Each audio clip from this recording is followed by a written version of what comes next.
Monsieur, bonsoir et bienvenue au 19h de ce 5 mai à la une de l'actualité. Le sommet de l'Organisation de la coopération islamique salue les efforts du président de la République Ahmed Tebboune dans le soutien de la cause palestinienne et l'initiative de la réunion consultative des dirigeants de l'Algérie, la Tunisie, la Libye.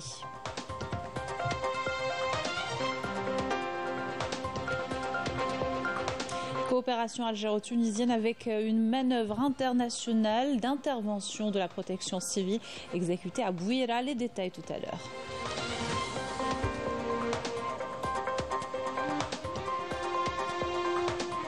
Le Batimatek revient avec plus de 900 exposants, dont 300 étrangers représentant 14 pays.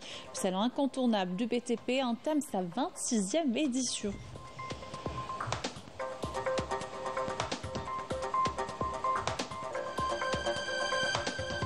Clôture du festival international Fi Sahara. Le président sahraoui réitère l'engagement de son peuple dans la lutte jusqu'au recouvrement de sa liberté. Nous l'écouterons tout à l'heure. Les rencontres dans ce journal avec l'arbitre de football Rada Mahad, première femme à avoir géré un match de quart de finale de la Coupe d'Algérie et qui compte aller beaucoup plus loin dans ce monde essentiellement masculin.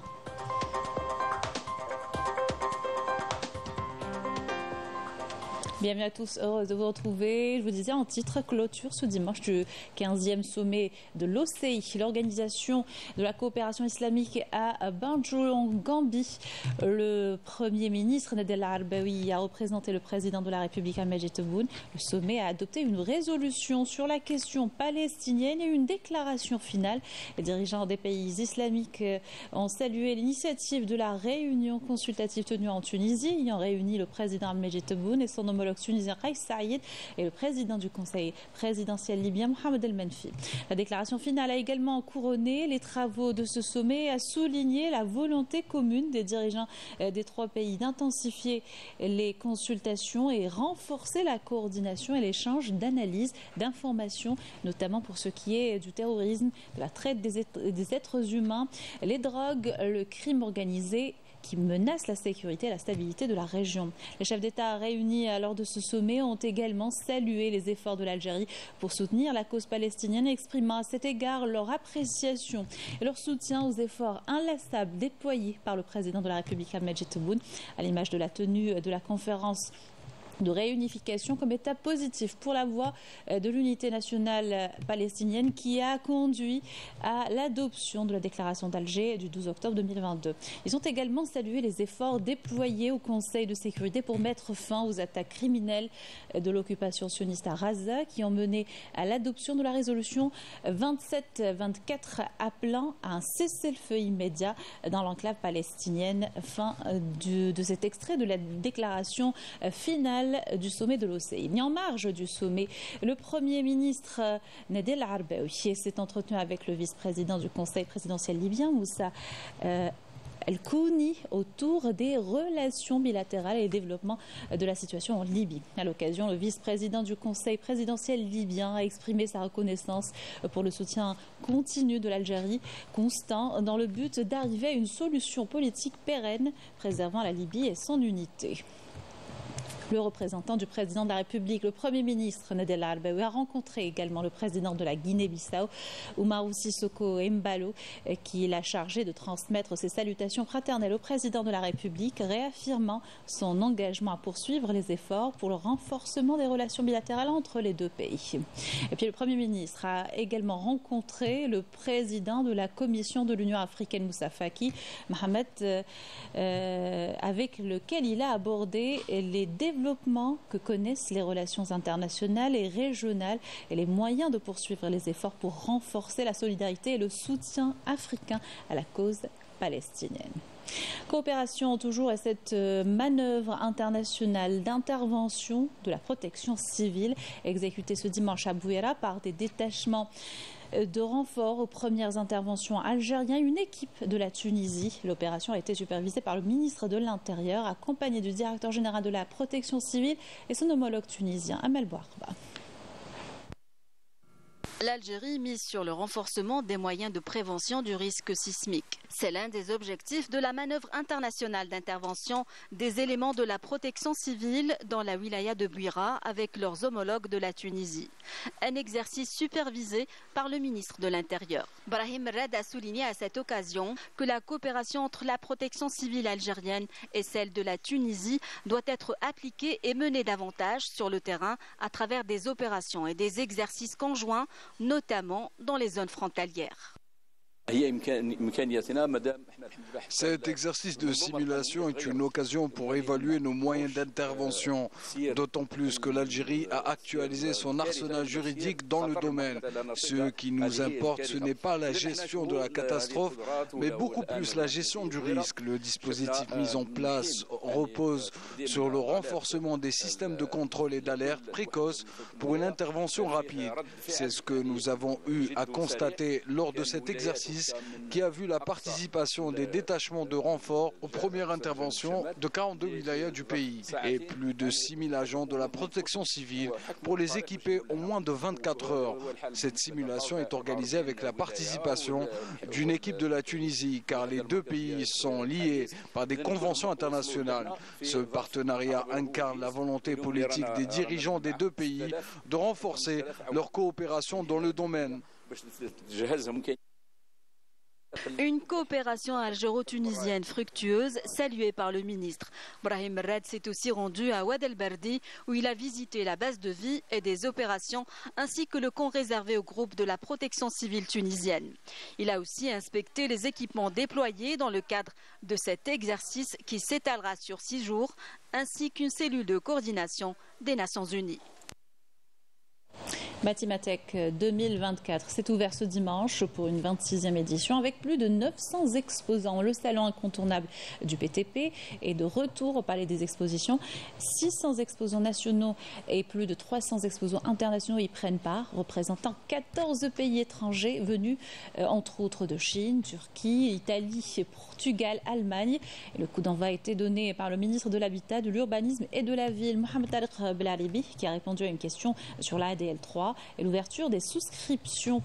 Je vous invite à l'écouter.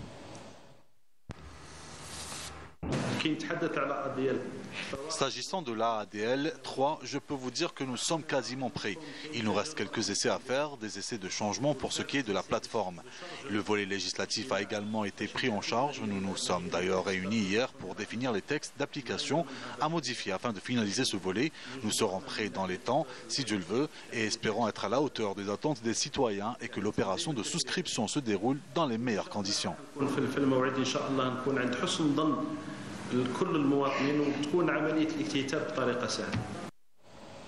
Ouverture hier des travaux du Forum africain de l'investissement et du commerce. Le thème de cette 10e édition, la route vers le marché africain. Et c'était le sujet débattu par plus de 250 investisseurs et hommes d'affaires venus de 39 pays. Amel Barba.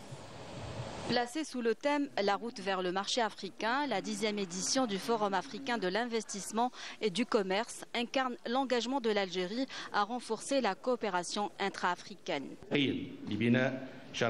Notre pays est prêt plus que jamais à renforcer sa présence au double plan, régional et continental, au vu de la grande expérience acquise dans divers domaines économiques, qui lui a permis de participer activement au développement du commerce intra-africain.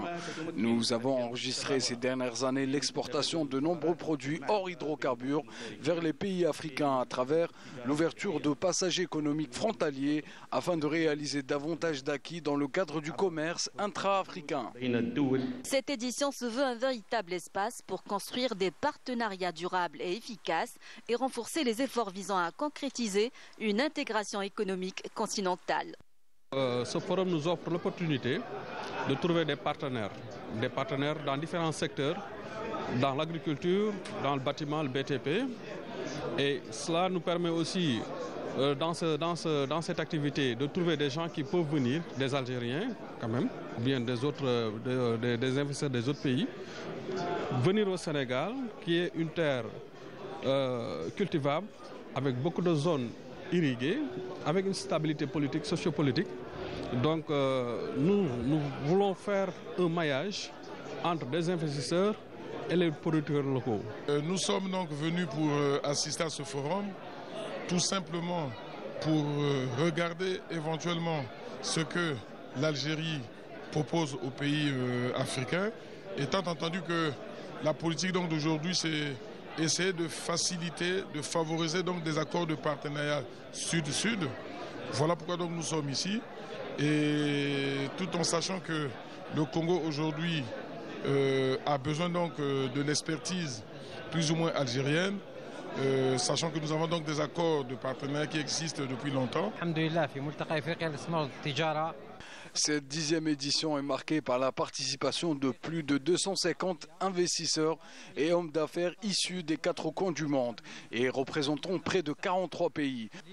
Forte de ses multiples atouts, aujourd'hui l'Algérie s'impose comme un pôle économique régional. Des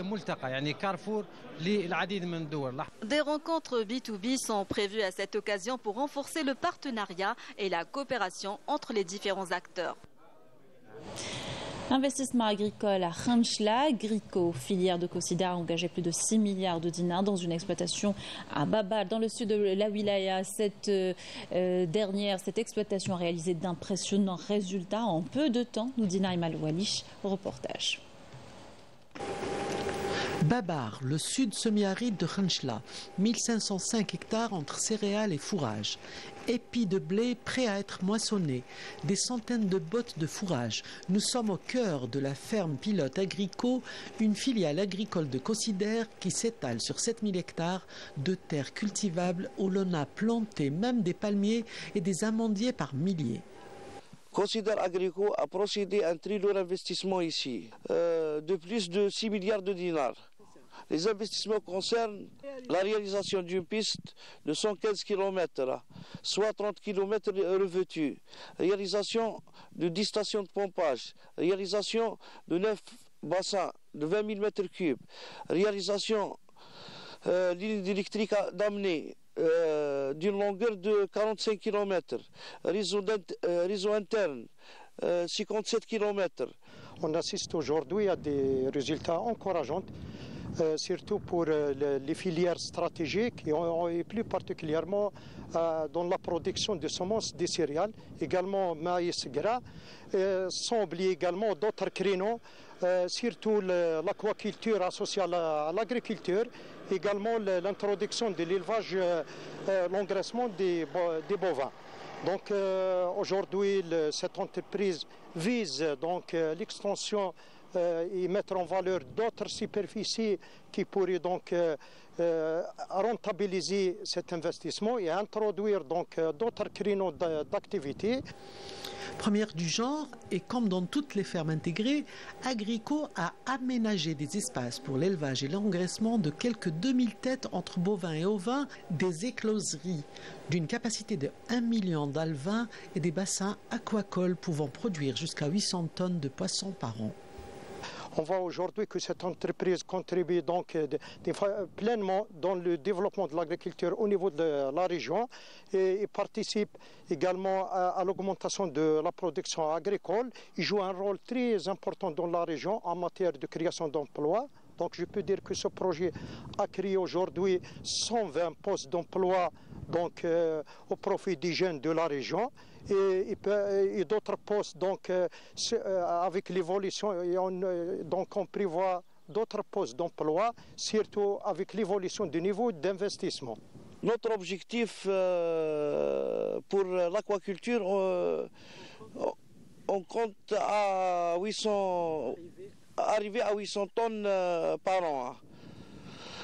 Pour l'engraissement de bovins, on peut atteindre jusqu'à 5000 têtes par an. Pour les céréales, notre objectif céréal, on a déjà presque atteint nos objectifs 50 quintaux par hectare. La société dispose de deux autres périmètres. L'un se trouve à Al-Hajira avec une superficie de 4000 hectares et l'autre se trouve à Ouedzine, Wilayat Adrar, presque 16 000 hectares. Ce gros investissement obéit au système d'une économie circulaire intégrant à la fois agriculture, aquaculture, élevage et engraissement dans le but de développer les filières stratégiques des céréales et des semences, améliorant ainsi substantiellement la sécurité alimentaire. Le ministre de l'Industrie et de la Production pharmaceutique Ali Aoun a reçu le président du conseil d'administration de la Chambre qatari, Cheikh Khalifa Ben Jassem Al Thani. Les deux parties ont passé en revue la coopération et le partenariat bilatéral dans le domaine de l'industrie, ainsi que les opportunités dans la transformation agricole. Début ce dimanche des retraits des convocations pour les candidats aux examens du BEM session 2024. Les élèves scolarisés et les candidats libres concernés peuvent le faire jusqu'au 5 juin, tandis que les candidats au baccalauréat pourront retirer leur convocation du 9 mai au 13 juin. Le ministère de l'Éducation nationale rappelle que l'opération se fait via la plateforme numérique des directeurs des établissements éducatifs ou l'espace des parents sur la plateforme du ministère de l'Éducation nationale ou encore sur les sites de l'ONEC. L'Algérie réclame une réunion de consultation à huis clos mardi prochain du Conseil de sécurité de l'ONU consacré aux charniers découverts dans la bande de Gaza. C'était à la suite du retrait de l'armée d'occupation sioniste de certaines zones. Plus de 400 corps avaient été découverts dans des fosses communes dans les hôpitaux de l'enclave. Puis les bombardements sionistes se sont poursuivis ce dimanche à Gaza après une nuit sanglante. Les avions de guerre israéliens ont survolé à basse altitude la ville surpeuplée de Rafah, où les bombardements ont tué plusieurs Palestiniens dans le quartier As-Salem. Les camps de Nusayrat, Al-Barij, Al-Marazi et d'autres zones du centre de l'enclave ont été également attaqués dans la nuit et cet après-midi. Et les premières victimes de ces bombardements, nous ne le rappellerons jamais assez, sont les enfants. Clôture hier du festival sahraoui du film Fi Sahara dans les camps de réfugiés sahraouis. Le président sahraoui qui a animé une conférence de presse à l'occasion a réitéré l'engagement de son peuple dans la lutte dans toutes ses formes jusqu'au recouvrement de son indépendance. Mariam Damis. Lors de la clôture du Festival international du cinéma Fi Sahara dans les camps des réfugiés sahraouis d'Aousserd, le président de la RAST et secrétaire général du Front Polisario, Brahim Ghali, a affirmé que son pays continuera la lutte jusqu'à ce que le peuple sahraoui obtienne la liberté et impose le respect des frontières de la République sahraoui telles que reconnues dans le droit international. Nous considérons nos terres, nos espaces maritimes et aériens comme des zones de guerre. La volonté des femmes et des hommes sahraouis est inébranlable de poursuivre la lutte afin d'arracher le droit à l'autodétermination et construire un État libre et indépendant. Malgré toutes les souffrances subies, rien ne stoppera le peuple sahraoui engagé dans un combat de longue haleine pour le recouvrement de son indépendance.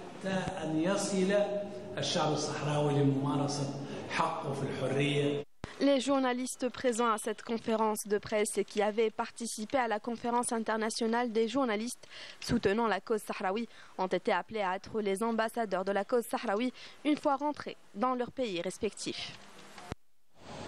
Le festival du film Fi Sahara, qui a duré 7 jours, est devenu un événement incontournable des amis de la race et une occasion de célébrer le cinéma engagé dans les causes justes. Raouf Hamou, je reviens sur le palmarès de cette édition. Durant toute la semaine, la wilaya d'Aousserd dans les camps de réfugiés sahraouis à Tindouf a fêté le 7e art à l'occasion du Festival international du cinéma du Sahara occidental. Un événement culturel riche et varié dont la tombée de rideau était hier soir. Les 3 premiers prix ont été décernés à la Palestine, le Sahara occidental et la Colombie. Les films qui ont été projetés à l'occasion de ce festival auront un impact énorme sur l'internationalisation de la cause sahraoui. Le film palestinien est vraiment excellent, notamment sur le plan technique. En tant que Sahraoui, ce produit m'a vraiment touché car les Palestiniens et les Sahraouis souffrent énormément des affres de la colonisation. La lutte jusqu'à la victoire. C'est sous ce slogan que la 18e édition de Fi Sahara est revenue, car la lutte contre le colonialisme passe également par le cinéma et c'est ce que promet chaque année ce festival. La cause sahraoui est une cause juste. Toute personne éprise de liberté doit soutenir la dernière colonie en Afrique dans sa lutte pour son indépendance. Le Festival international du cinéma du Sahara occidental est bien plus qu'un événement culturel. Il s'agit d'un symbole de soutien et de solidarité. Un festival qui représente un symbole de solidarité avec le peuple sahraoui. Il offre également une opportunité à l'art engagé de défendre le droit des peuples à la liberté et à l'indépendance. Cinéma toujours en Algérie cette fois, avec l'ouverture hier des journées cinématographiques internationales de Sétif, une 5e édition qui a débuté par la projection honorifique du moyen métrage révolutionnaire de Hajar Sebata, Tayara Sefra, ou L'Avion jaune, une cérémonie en présence de personnalités du monde du 7e art, acteurs, réalisateurs et opérateurs de l'industrie cinématographique de 10 pays. Et nous dit Hamid Repouh. Organisée sous le slogan « Un film pour demain », la ville de Sétif abrite la 5e édition des Journées internationales du cinéma, qui réunira des œuvres produites dans une vingtaine de pays. Cet événement mettra en compétition 21 films dans le cadre d'un concours doté de 4 prix, en l'occurrence l'Épi d'or, l'Épi d'argent et l'Épi de bronze, en plus d'un prix spécial du jury. J'ai eu l'honneur d'être président du jury cette année du court-métrage. Les films, on va commencer aujourd'hui avec le public à voir les films et avec toute mon équipe, on va essayer d'être le plus proche possible de la qualité des films qui sont produits. Inch'Allah, ils seront à la hauteur. L'ouverture du festival a eu lieu en présence de figures cinématographiques et théâtrales connues du public algérien. Et aussi voir les gens, les djaou, comme on dit, birkoua, et ça nous fait énormément plaisir d'être présents parmi ces gens-là. Et tout cela, Inch'Allah, ziyada fil film jazairi. On coule comme bonne chance, vous êtes formidables et je vous aime beaucoup. Chaque édition on amène un truc nouveau et on évolue, on avance, et que ce soit une opportunité pour les jeunes, les amateurs, les cinéphiles de regarder les films.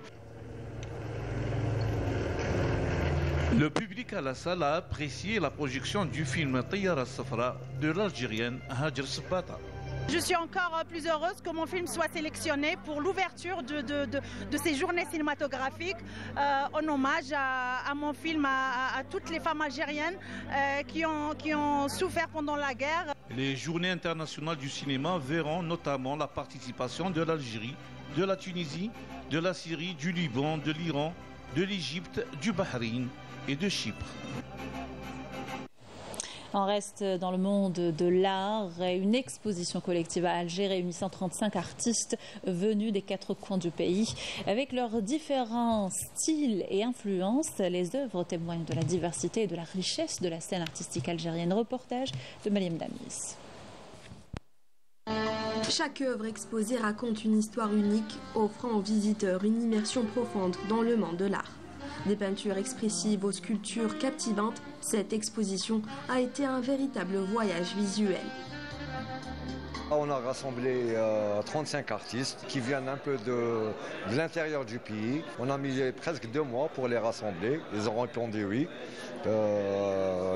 شرفونا كما يقول لك الحضور ديالهم وان شاء الله ما نحبسوش لهنايا c'est la 3e exposition qu'on fait.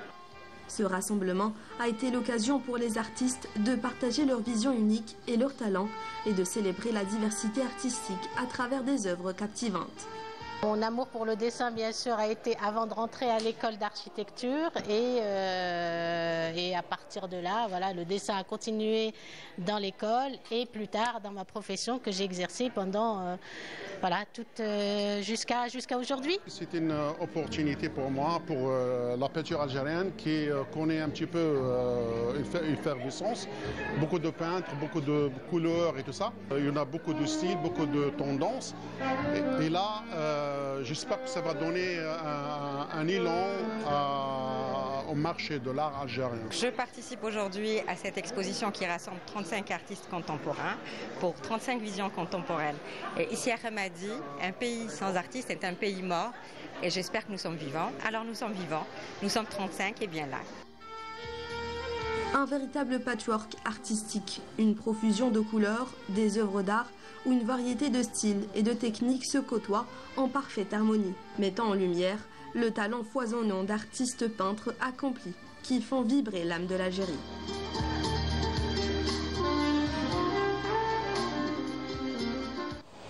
Et cette information, la direction de la communication de la présidence de la République présente ses sincères condoléances à la famille du défunt journaliste Abdelhalim Atir, correspondant de la chaîne Al-Shourouk News à Ouargla.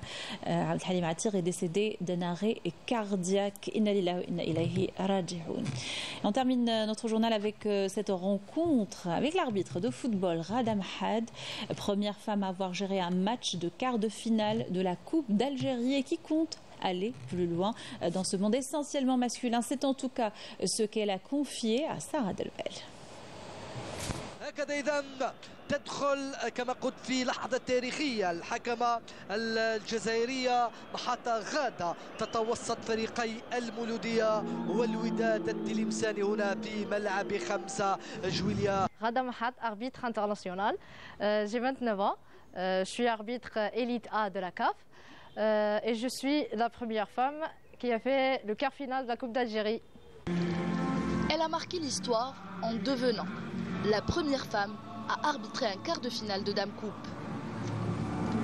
Rada a toujours aimé ce monde. Dès son jeune âge, elle a pratiqué plusieurs disciplines. Et à 21 ans, elle décide d'enlever son soulier de foot et de se reconvertir en arbitre. Madame تاع العائلة surtout الوالد والوالدة كانوا متفاهميني. كان يروح معايا لي ماتش ويسوتونيني. C'est pour ça. Après جاتني l'idée حبيت نخش l'arbitrage. وليت arbitre. من 2016 حتى 2022 arbitre. 2022 ديت الباج انترناسيونال. قريت في الجامعة سبور. درت ماستر دو en sport les STAPS.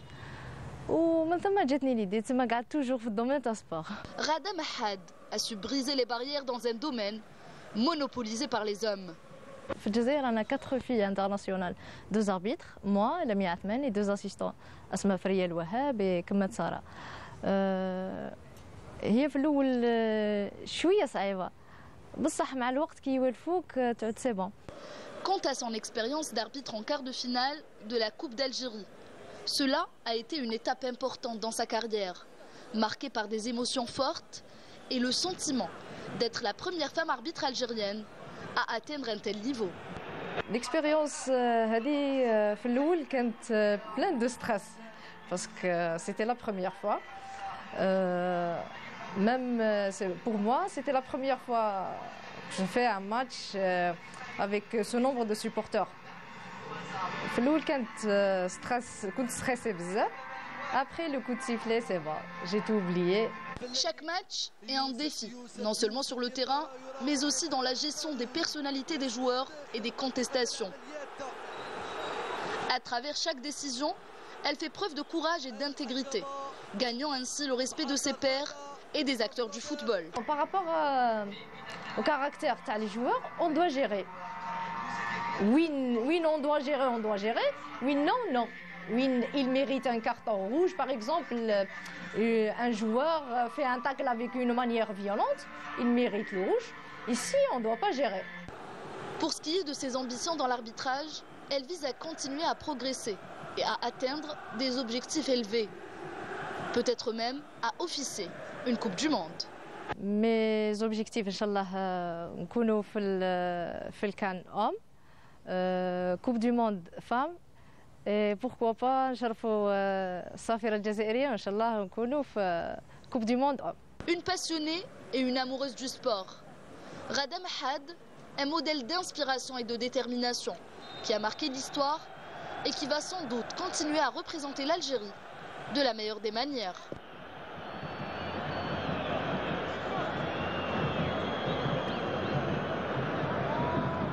Et on lui souhaite en tout cas, c'est la fin de ce journal. Merci de l'avoir suivi. Excellente soirée sur Canal Alger.